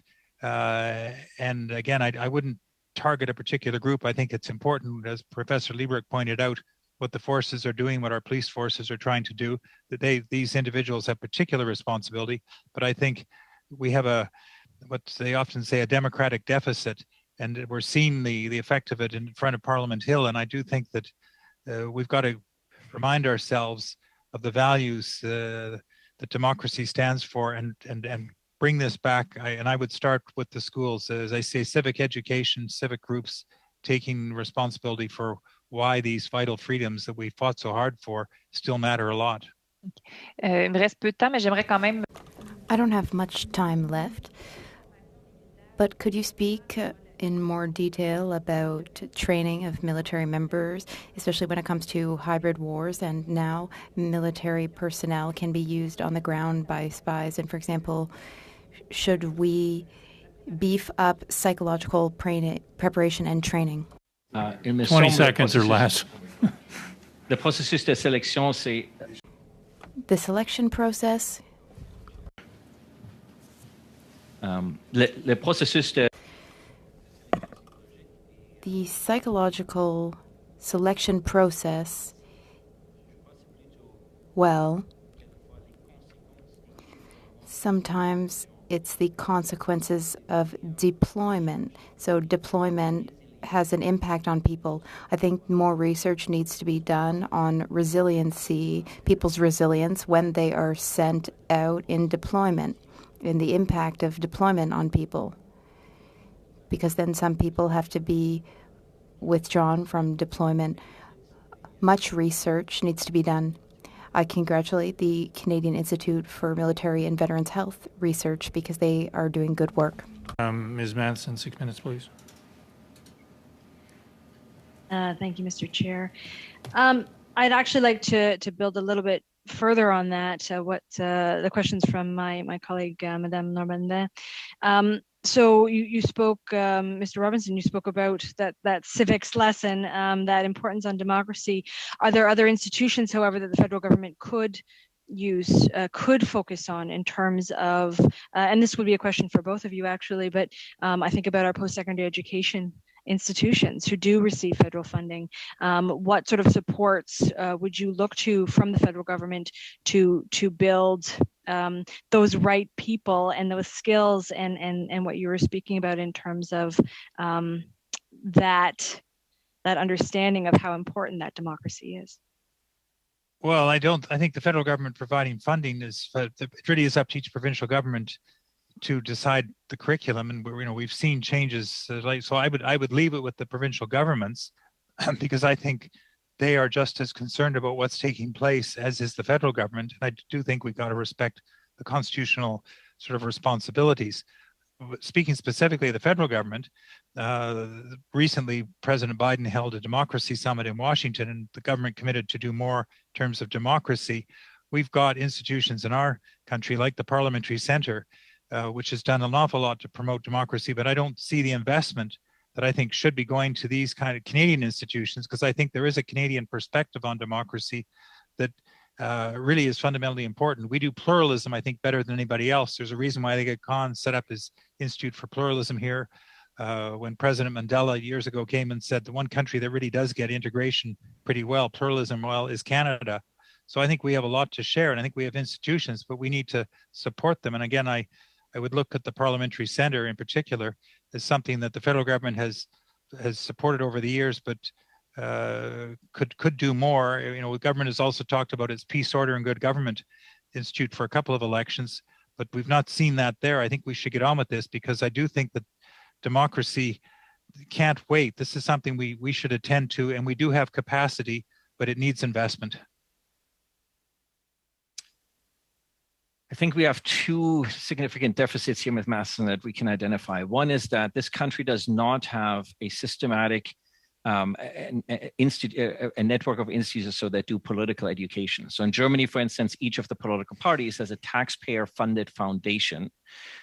Those foundations are arm's length from the party in the sense that all the activities they do need to be open and so forth. But their key component in Germany is political education for the population. And they do a fantastic job at that. It is part of the reason why, this is a multi-factor problem, why European populations, German populations in particular, are much more politically astute and much more aware in terms of public policy in general. The particular challenge that the CAF has is that it has no presence in most of our urban centers, because repeated governments effectively closed those bases and moved the CAF out. And so if you go into a school in Toronto, Montreal, or Vancouver, most students have never met anyone who works for the CAF, have never met anyone in uniform, have never even met a federal civil servant. It is not even on their radar. And so as a result, there are huge misconceptions about the role that institutions such as the Canadian Armed Forces play in terms of our domestic, regional, and international interests. And so one ready thing the government could do is make sure the CAF is more connected with students, and its federal institutions are more connected. But the problem with that is that not only the CAF, but just about all federal departments I know are so short on staff that we don't have additional people that we can actually send out to build those relationships. And so one of the things I think we can do is, how can the federal government build better relationships and socialize the Canadian population as a whole, and in particular high school students, into the role of the federal government, and then implicitly through that into democratic norms, without treading on provincial jurisdiction in terms of primary, secondary, or tertiary education. A little more than a minute. Oh, okay. That would certainly actually help a lot of people in my riding in London Fanshawe, of course, and in London, in the city, we had Wolseley Barracks, and there have been significant shutting down of that direct exactly what you were talking about in terms of that integration of what the forces look like in those urban centers. So I appreciate that a great deal. And I think what I might do is leave my other questions, because he's going to cut me off anyway. So I'll hold off my questions for my second round. Thank you, Mr. Chair. Thank you for the saving of 30 seconds. Madame Gallant, 5 minutes, please. Thank you, Mr. Chairman. Oh, sorry. Sorry, Jennifer, I forgot about you. 6 minutes, please. Thank you, Mr. Chair. And I think I IT set me back up. So Yep. thank you for that. Mr. Lebrecq, and I hope I'm pronouncing that correctly, I just wanted to get back to a little bit of what you were talking about with recruitment, and your thoughts, especially around the fact that it's safe to say the type of threat or the type of even combat in a lot of cases has significantly changed, right? With the pervasiveness of cyber threats, and foreign interference doesn't even have to, you never have to step foot on Canadian soil, for example, for examples of this. So I'm curious to, and I understand your point about education throughout the system, but also at the senior levels, because as you spoke about as well, even just to be promoted or to move up in the ranks, so to speak, you have to have served a significant period of time. And after the length of service, does there not also then just in that structure pose issues with the changing nature of threats and the ability to kind of navigate and maneuver? I hope I'm making sense, but I guess in an organization, I mean, you don't always have to look within the ranks. You could bring in the expertise that you need at the time. Do you see this as an issue as well, in terms of some of the structures just within, with the changes that might be the nature of the operations? Mr. Carl, you hit the nail on the head here, right? So we need a different recruiting model. So I'll give you some examples. So we need more capacity for direct entry. So one of the ways that Germany fills, for instance, some of its cyber trades is they've created a direct entry program for people with the specialized PhDs in computer science and electrical engineering and so forth. They make them lieutenant colonels, and they remain lieutenant colonels for life. Why lieutenant colonel? Because that's roughly the pay equivalent that they would get in industry. But we don't have something like that here. We need to relax the uniform requirements for some trades. If you're just sitting at a computer all day, do you really sort of need to have these very stringent we need to relax the requirements for fitness for some of the trades. But that's highly controversial because it effectively means relaxing the universality of service requirement. That means universality of service means that any member in the Canadian Armed Forces can effectively be deployed. Now, I'm adulterating that sort of slightly here. But if we can't attract enough resources, and the situation is going to get worse, it's going to get worse for two reasons. One is the labor market, as we all know, is going to get tighter. And we continue to have declining fertility rates in this country. Right. And so as a result, you're not going to be able to find the people that you need. So we need to rethink how we bring people into the organization. And there's some of these are legislative constraints that I can explain or write to you about. And some of these are cultural constraints where the Canadian Armed Forces just can't wrap its head around that it might be possible not to have universality of service, and that it might be possible to take someone who has 15 years of experience in industry and bring them into national defense and make them a light colonel, for instance. Right. Thank you. And wouldn't the same argument kind of be made as well if you want to recruit more women in senior positions? Well, if you haven't had women serving, or at the very least, a very pleasant experience for women to be serving, to have that kind of long-standing history will be challenging. Same with racialized community, Indigenous peoples, and you can kind of go on and on. The other idea is having women serving, and you brought up the point about the deployment option at any point. Well, again, if you want women serving, does that not pose a risk then too if a woman says, well, if I choose to have a family one day, is this scenario I want to get into when there is this caveat that could be kind of thrown at any point versus, again, expertise. And not to say that you can't, women who have families, that they can't have that deployment. But the point is if we need that expertise, that also being cognizant of the realities of the recruitment needs. And I will say, just before you answer, because I will run out of time, we are finding this as a challenge in police forces locally, in even fire, when I was municipal, recruiting firefighters, because we also have a changing cultural or diversity of new Canadians that we are going to need to rely on in the labor force. And joining, CAF or even, like I said, firefighting services is not culturally something that they've grown up with. So sorry, I threw a lot in there, but could you see that these are also barriers that CAF are going to be continuing to experience? And is it all in the modeling and recruitment side that you see as areas that can potentially fix Ms. it? O'Connell has Sorry. thrown a lot in there, and she has about 30 seconds left. Sorry. I don't know how such a thoughtful question gets answered in 30 seconds. So I'm going to ask our witnesses to respond over the course of the next few minutes as we go on to other colleagues.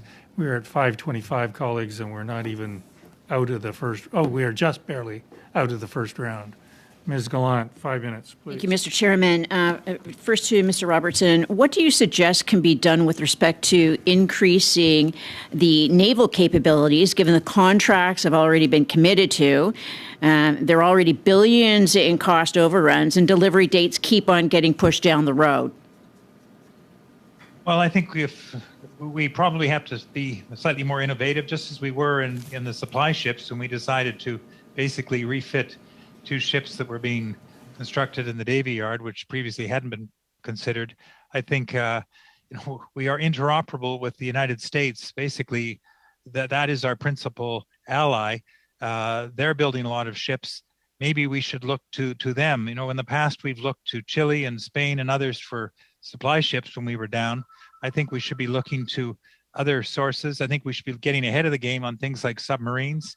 Perhaps talk with the Australians, although I'm not sure the nuclear submarine option is one we want to consider. We looked at it in the late 80s, decided it was going to be too expensive, but perhaps talk to the Japanese. They're an important ally, and submarines, great value, are probably going to be in the future in the Indo-Pacific as well as in the North Atlantic. Thank you. Mr. Luprecht, 7 years and $7 million to get an officer. In the balance between discipline and the shortage of the higher ranks, such as the colonels you mentioned, how sensible is it for the government to enforce COVID shot mandates, given the government claims 98% in the military are already fully inoculated? Are the inoculation mandates in the best interest of the national security of Canada? So I might just correct you, Ms. Gallant, $1 million in 7 years for an officer, roughly. Depending on what trade, it's much more expensive if you're a pilot, for instance, if you're a fighter pilot. What happens if you have people who are unvaccinated is shown by the aircraft carriers in both the United States and in France that went down as a result of the virus being carried on board. And you can bet, Ms. Gallant, that our adversaries were paying very close attention because they've just learned how to take out an aircraft carrier or frigate or whatever else that you might want that floats without having to fire a shot. And so it is imperative, the resilience of the force and force posture is imperative if we believe that the Canadian Armed Forces need to be an instrument that is ultimately available for the government when failure is not an option and you need to succeed, because you can't have a force that's down on its luck because of either a malicious or a otherwise biosecurity attack on our country. Uniformed members already sign up for other types of restrictions when they agree to service in uniform.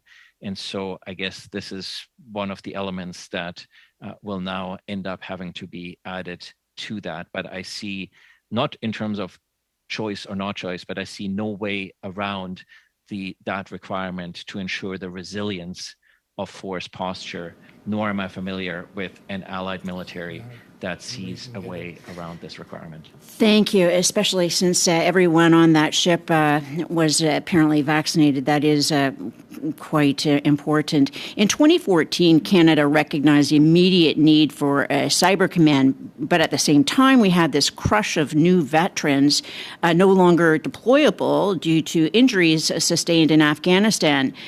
Now, the veterans already had security clearances and the warrior mindset.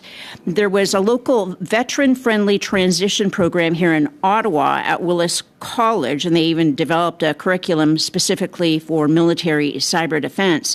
So given we're short 10% of the mandated military strength, to what extent should Canada consider keeping injured but capable personnel trained specifically for cyber warfare, since such activity can be conducted in Canada rather than having to deploy?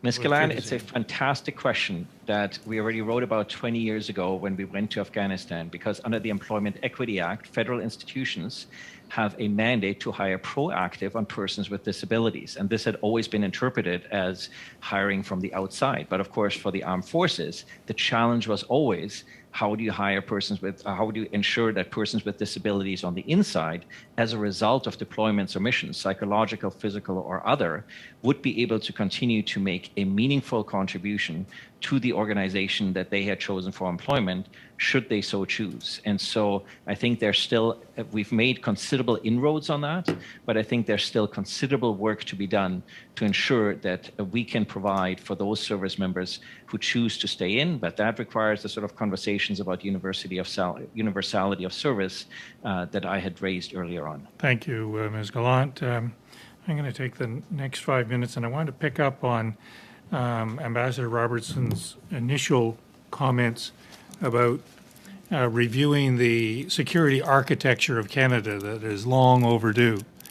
And it is frankly a view that I share, that it is an architecture that is, if you will, post-World War II, but doesn't really reflect modern realities. I buy the core argument that our budget should be moved from about $25 billion to about $40 billion ASAP. I appreciate that I live in a political world and that may not happen anytime soon. So given the limitations of politics, but also how politics reflect population, I would be interested in your thoughts of what a modern security architecture would look like. Well, I think that the challengers are such now, the new ones. We spent a lot of discussion in this particular hearing talking about cyber attacks. You know, that is something that is real and current. A few weeks ago, it closed down part of the our Department of Global Affairs, the Pearson Building. Other institutions that shut down part of the Newfoundland government a few months ago. You know, Latvia, for example, they've got a unit which is attached in their military, which is attached to their, has direct access to their prime minister's office and is constantly monitoring what's going on both in cyber and another critical area, of course, is disinformation, which I think is something parliamentarians care deeply about. So I think the new fields that are out there, we've just had discussion, as Professor Lieberich said, about using health and as a weapon, disease to basically close things down. There are all sorts of new threats. Climate is a challenge for us. It's certainly real to the armed forces with our floods and fires and ice storms, and that's where they get called upon. So there's a whole new range of threat out there that I don't think we, as you put it, we tend to take a look at things in a traditional sense. So I think we need to sit down. I think we tend to think about what is our grand strategy going forward. The national security part of it is a piece of it. Other countries look at their national security on a either annual basis or, as Americans do, every 4 years with a change of administration. But we seem to sort of drag along and make incremental change when I think, because our resources are slight, we'd be far better. And this is where, again, I would challenge this committee to say, yes, we appreciate that we're not going to have the ability to do everything we want, but let's focus on the priorities. And that's, again, what I think part of what this committee is trying to achieve. So I applaud it and encourage it and wish you well, because I think you're on the right track. Professor Lieberich, I'm interested in your 2-minute response to the security architecture going forward. I think there's a process and a substance question. In terms of the process, I'm quite enamored by what the UK did, the integrated review of foreign policy, defense, security, and international development, which we treat as silos. But here there's an understanding that all of these are instruments of UK interests and a way to assert UK interests. And while I have some issues with perhaps some of the things that sort of some of the results that came out of it, one of the shortfalls of that review was that it was not at all coordinated with some of the allies and partners. And I thought there could have been more allied and partner input. But certainly I think an integrated approach, and then a capability to translate what we come up with as strong, secure, engaged, whatever it might be defense policy, but the government didn't call it a white paper for a reason, because it was effectively out of date the day that we introduced it. So we have no plan for tomorrow's force. What we need for tomorrow's force, as you rightly point out, Mr. McKay, if there is no new money, then we need to think about how we allocate and optimize resources that we have. And I've long said our first priority isn't necessarily a bigger military. In fact, national defense gave back $1.2 billion last year. Our challenge is to spend the money that we have and to make sure that we have a better military, in particular military that is better organized. Do you know that we spend $1 billion, give or take a year, on tanks? So we need to ask ourselves questions about what is the optimal allocation. And that is ultimately a political question, not a question for defense itself. Thank you for that response. Lately, I've been thinking a lot about tanks. Madame, it's a tankless job, yes. With that, Madame Normandine, 2.5 minutes, please. Merci beaucoup. Thank you very much. I'd like to go back to the question regarding recruitment and retention. There's one thing that we've heard on the ground, because I know people that are in the forces. We have to focus on cybersecurity, and to follow on what you said, Professor Luprick, when it comes to the need of having people ready to be deployed. There's also the mutation issue that has been discussed. So I'm wondering to what extent it is relevant to continue to focus on mutations for people who are in the cybersecurity. Shouldn't we make sure that there's less mutations, or because it's often where the problem lies with the spouses? We don't want to lose that expertise, obviously. I'd like to hear you on deployment and mutations, and also perhaps focus more on telework in the forces. What do you think? En anglais, parce que ça devient un peu compliqué. I will answer in English because the answer is complicated. Now, the Canadian Armed Forces now has an NCM military cyber operations trade. We need the same thing on the civilian side. We need a classification that we don't currently have, because it's easier to bulk up on the civilian side than on the military side. But let me give you another example that is not human resources, that's public administration. So the corporate network, the DND corporate network and the CAF network are owned by ADM-IM. So that's to say that person is double-hatted as both on the information management side and the chief information officer. What does that mean? Which is that we have a corporate network within which we run the military operations. The problem is that network security and offensive cyber are two very different problems. But at present, the military operations side is actually under the civilian side of the department. That leads to friction, it leads to misunderstanding, but it also leads to different types of prioritization. Imagine you had two competing attacks on the network. And so there's sort of some, your network, your corporate senior network sort of access goes down in Ottawa, and some access or some capabilities in Latvia go down. The current incentive structure is such that the DM and ADM-IM would likely bring up the corporate civilian side first, because that's where their incentive lies in the way that they're remunerated and in the way they report and so forth. And so I think we actually need a military side of the network that is run and operated on the military side. So we have serious, so our dysfunctions on the cyber side are so serious that in part, not only are we no longer being invited along to the table with our allies, in some cases, We don't even know that the table exists. We find out afterwards because our allies find us so lagging and deficient in some of the capabilities that we bring to bear. So it is not just a cyber matter and defense matter. It is a matter of reputational risk. We're going to have to end Madame Normandy's time on that depressing note. 2.5 minutes, Madame Matson.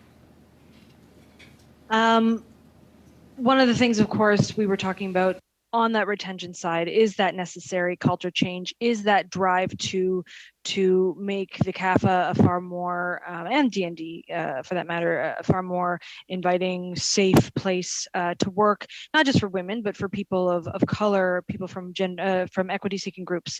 One of the things that's been mentioned is that the CAF should implement mandatory exit interviews. Everybody leaving the armed forces has to provide that necessary data. DND gets that necessary data to be able to improve those things. Is that something that would help? Yes or no? If not, why? To both witnesses. So that assumes that we have a disproportionate attrition problem among equity-seeking groups. And it turns out that was the case in the 1990s. But in the 2000s, the Canadian Armed Forces remedied that attrition problem. And so the latest number that I'm familiar with, and you can ask for those numbers, the Canadian Armed Forces has them, DGMPRA, Director General Military Personnel Research and Analysis, actually keeps those numbers, can show that we don't have a disproportionate attrition problem among certain equity-seeking groups. That doesn't mean that we don't have problems that we probably should remedy within the organization, but I think the organization can show that some of those lags it has remedied. It does have a problem with attraction among certain groups within Canadian society, that is to say disproportionately in urban centers, among women, but also interestingly among some ethnodemographic groups, sociodemographic groups. And that's particularly interesting because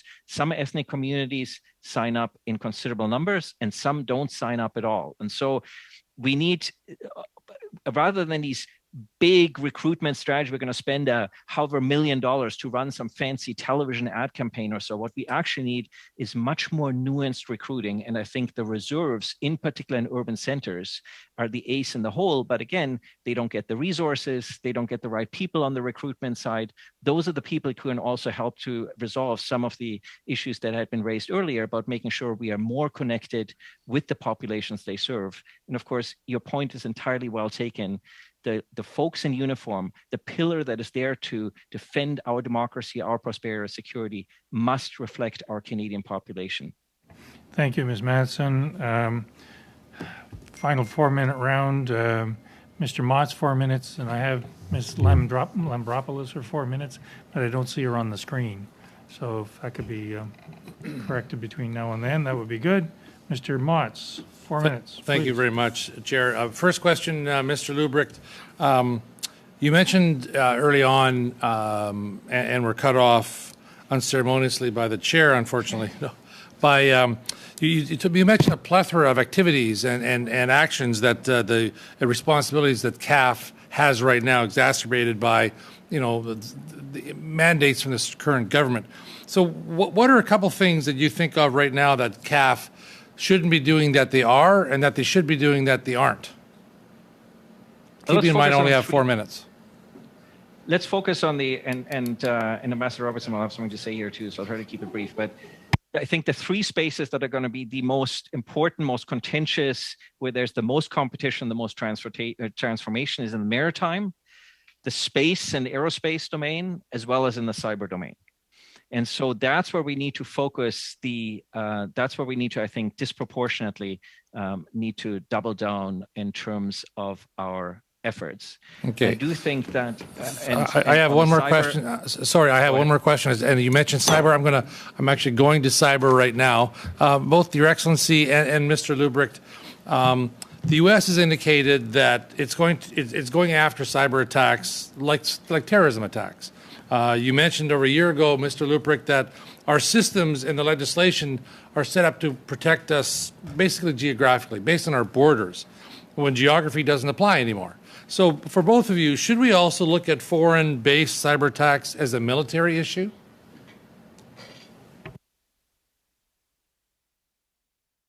Well, they are in reality, but we've in our government we've tended to focus at the Canadian security establishment to kind of watch and monitor, because while they may be military in intent, as we know, they're often aimed at vital infrastructure, which is managed by on the civilian side, particularly public utilities. So my sense is that I've looked at around the world. I think the Baltics, who are subject often to attacks from the Russians, tend to put this in the military, but it's a mix of military and civilian. And I think we are doing that de facto anyways. So there's a military aspect to us, but there's civilian aspect. And then there's an industry aspect to this that it's trying to link the pieces together. And I think the CSE has probably been charged to do that and seems to be managing it for well. But it certainly is an area that, as you pointed out, that we is the future battlefield. That if you look at Ukraine, they're probably going to do cyber attacks before they send in the rockets, and have already used cyber attacks to try and destabilize the Ukrainian government, as an example. We live in a globalized world where ultimately this is a space where you cannot play defense. You have to play offense. You have to know what your adversary is up to, what their capabilities are, what their intent is, before they are ever able to go after you. And the biggest challenge that we have is in the government, old networks. The attack on the GAC network that is still not entirely back up and running the way it should be is one example that we can invest, for instance, in people and so forth, all we want. The older our networks, the more vulnerable we become. And so there's an urgent need for an investment in our networks by the Government of Canada.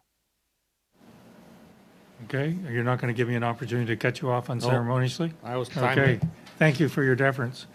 I don't see Madame Lambropoulos on the call. Are you there? Well, let me go back then to Miss. There she is, Mr. Chair. Oh, she is. Okay, good. Okay, you have 4 minutes. Oh, I am, but sorry. Give me a minute.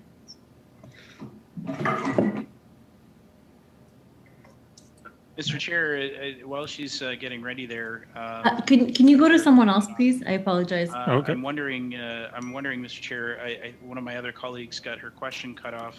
Well, that's what I was just I'm about to go wondering to. if you could go maybe to Jen yeah. if she wants to get her question in. Your thinking is strangely aligned with my own. So I'm going to ask Ms. O'Connell to use a minute to summarize her question, and then ask final 3 minutes to go to our two witnesses. So with that, Jennifer, do you want to summarize your questions? Sure. Thanks, Mr. Chair.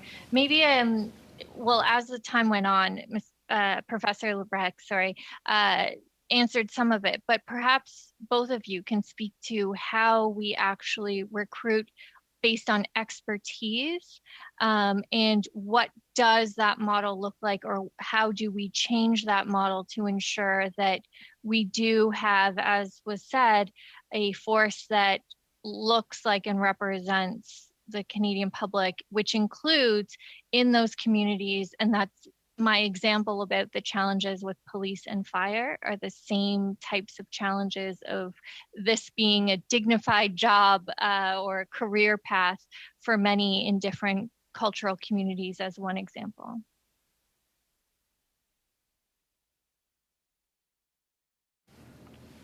So I'll make 3 quick points. One is that I think the CAF has done a pretty good job on families, on, for instance, parental leave and the way members are evaluated when they return from parental leave. So there's been a considerable progress made. There's still a lot of change that needs to happen, but I think the organization is doing much better here.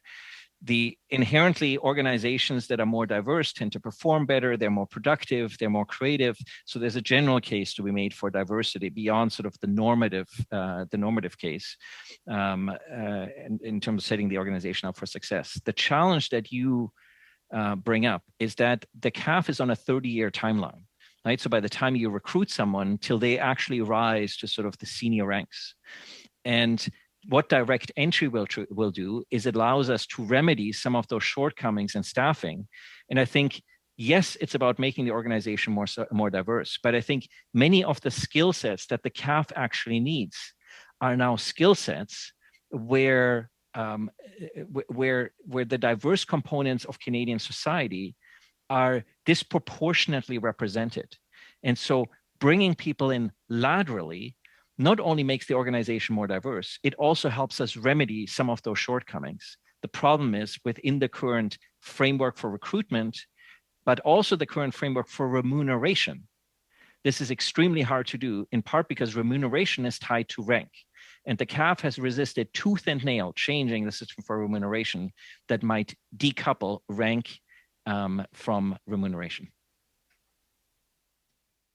I'll just say, I think you have to look at the terms and conditions under which people serve, and that should take in all of those groups that we've been talking about, because they vary. And I think the other piece I would suggest we need to look at, and that is the recruitment. And there I would certainly endorse Professor Liebrecht's suggestion of looking at the German model. I think he said in terms of bringing people in at the lieutenant colonel level. Again, we do this now in government across the board. I come from the Foreign Service. We began doing this because we found we were missing pieces. I think the military are doing it and bringing them in as in a kind of ad hoc advisory role, but I think we probably need to, again, look at this in a systemic fashion so that we do get the people and have it continue. So it's not just a one of and having to be done by sort of circumventing the rules. So again, I would endorse the professor's suggestion about looking at the German model. Okay, I think we'll leave it there. And I just wanted to, on behalf of the committee, thank you both for your insights, but the brilliance of the way in which you articulated those insights. Ambassador Robertson, Professor Liebrecht, as we've seen in the last few days and weeks, if you don't have security, you don't have anything. I think this is a very timely discussion. So with that, colleagues, we will adjourn and we'll see you on Wednesday.